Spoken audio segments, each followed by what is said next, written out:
Okay, let's bring this baby home. I was a landlord who had a tenant, the same tenant for 12 years. Around year 10, she stopped paying rent. The world was in a pandemic, so the courts shut down. And the system said she had rights, tenant rights, to sit there in heat and water and comfort while I footed her bills for 1.5 years. And then the world decided to try and right itself. The courts reopened and I, without a lawyer, filed for eviction. I won, all was fair, or some version of it, until September 8th, 2021, the day of the eviction. In short, my tenant mollywopped my ish. Her main weapon of choice, the damn water I was forced to keep on. And then there was the raw chicken and the pork chops and the 10s and 20s of raw sausage rolls she rolled down the vents, along with lard and yogurt and beans and mayo. Who even has that much mayo? Turns out I was better than blessed because my insurance policy covered it all. This is the finale. This is the 9-month journey it took to put my house back together. This is how the story ends. Y'all, it is not looking good for the home team. It's not looking good. The lender, appraiser, all that stuff, they responded back and they was like, nah, we ain't moving. We're not budging. They said, they just doubled down on their findings and what they said. But again, they did not consider any of the improvements of the house. They didn't consider any of it. They still are comparing the house to these other homes that some I know for a fact was in the house because I spoke with the owners.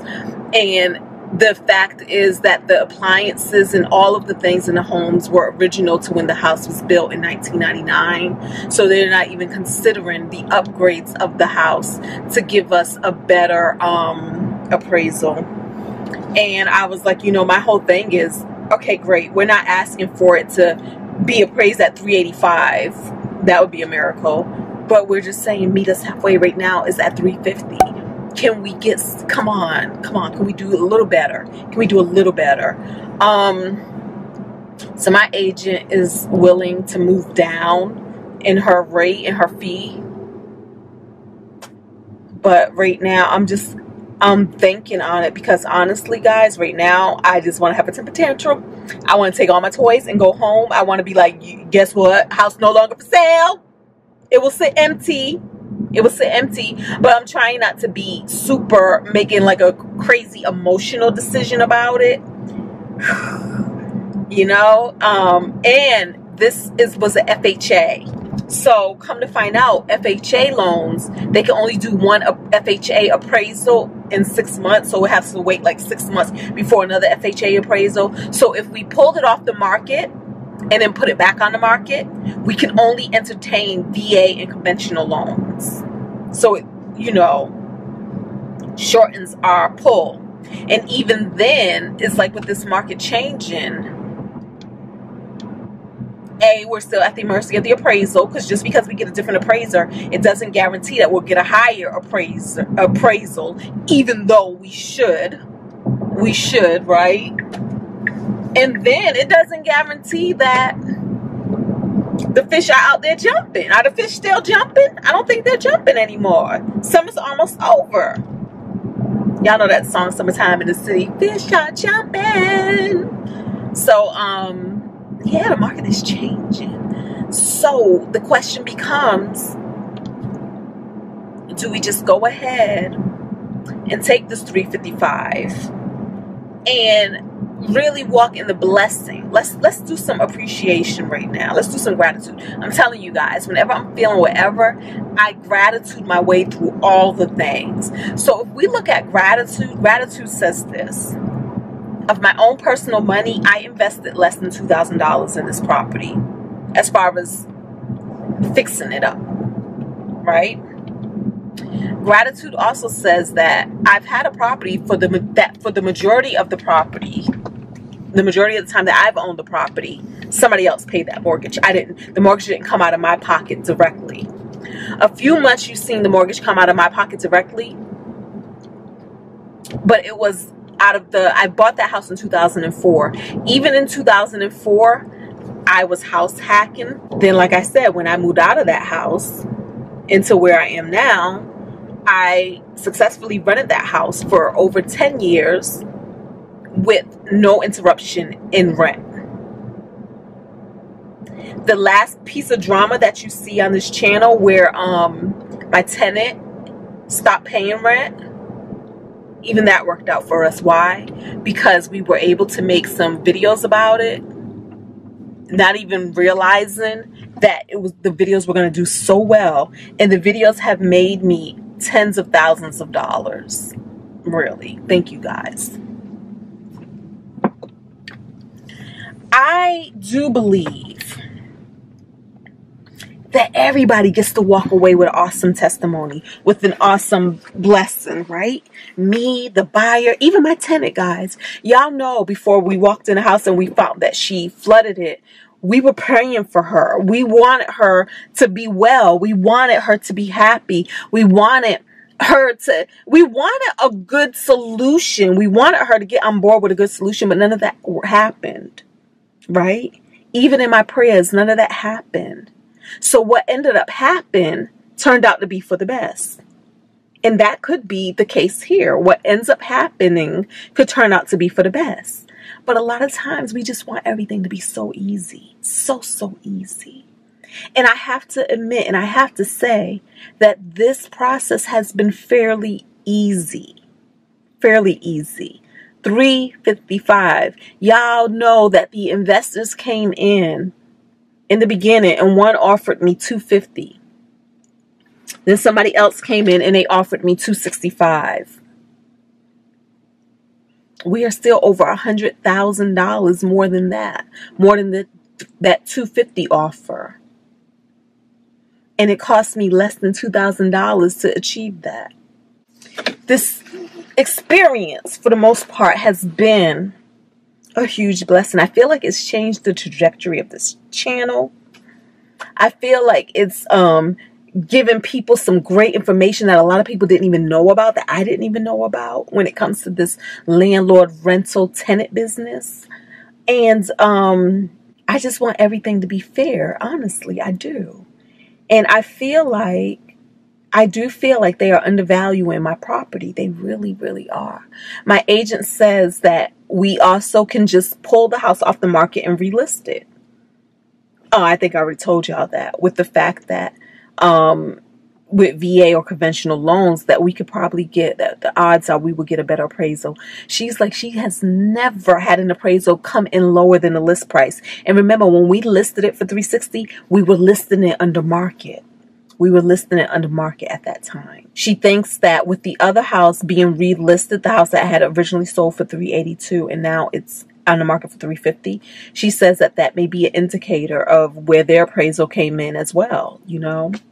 So that's the thing. You just don't know. It's all a gamble. It's all a toss-up. So what do I do? Do I just lean in and just go hard? You know what I'm saying? Pull the house, let's relist it and take our chances? Or do I just look at it for the blessing that it is and has been? And then obviously let this new tenant, this new owner have a blessing as well.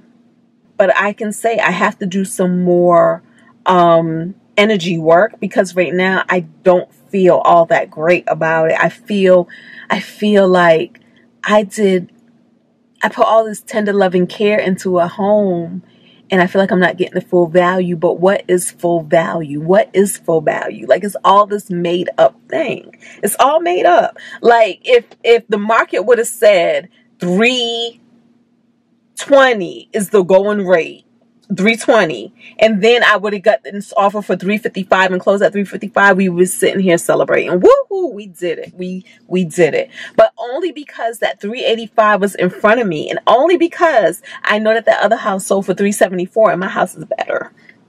Only because of that, it's like, oh man, you know, nobody ever wants to walk away feeling like they lost.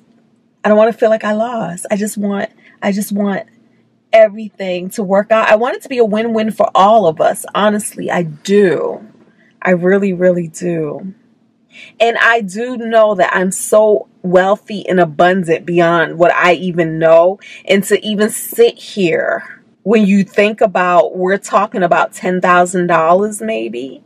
Oh no, we're not. We're talking about 25,000. We're talking about 25,000. But okay, we're talking about 25,000. But let's say that the appraiser says, okay, we'll move it up. We'll move it up 5,000 or even 10,000. Is it worth going over these growing pains or whatever I'm feeling in my spirit when you think about $5,000 to $10,000, right? $5,000 to $10,000 gain. Is that worth my happiness? Is that worth my well-being? Is that worth me feeling anyway but awesome? It really isn't when you think about that. And when you think about right now, we're crying over the spilt milk of $5,000 to $10,000. Because it's like, why can't you move it up to 360 or 370, you know? So when we think about the spilt milk of that, when I can think about all of the things that I can bring into my life as far as more income, you know, outside of this house, just out there in the world, that I can attract. I have the ability to attract tens of thousands of hundreds of thousands of dollars to the point where you can look back and laugh at this $5,000 to $10,000. Like, oh my goodness, I can't believe I was feeling some kind of way over that. Honestly, for real. That makes me feel so much better. Like, you know what? There's no need to have a temper tantrum. There's no need to double down and further hurt myself by saying, I'm taking my house and I'm just going to keep paying my mortgage until I feel like putting it back on the market. There's no need of doing that, especially when this market can further decline and further crumble into dust, right? And then it's like, dang, I should have took that 355. Now I'm selling it for 320. So yeah, I think that's what it is. I think I'm going to go ahead and move forward and just go ahead and just redo the price for 355 and wish us all well. Wish us all well. I'm going to still continue to do some energy work around this. I'm going to continue to build up my gratitude. And I think, like I said, what it is that I'm feeling, it has nothing to do with the buyer. The buyer is blessed. It has everything to do with the freaking appraisers. Like, why appraisers? Why are you doing this? But what I'm going to do, I'm going to go into fasting and praying. And that's what I'm going to do.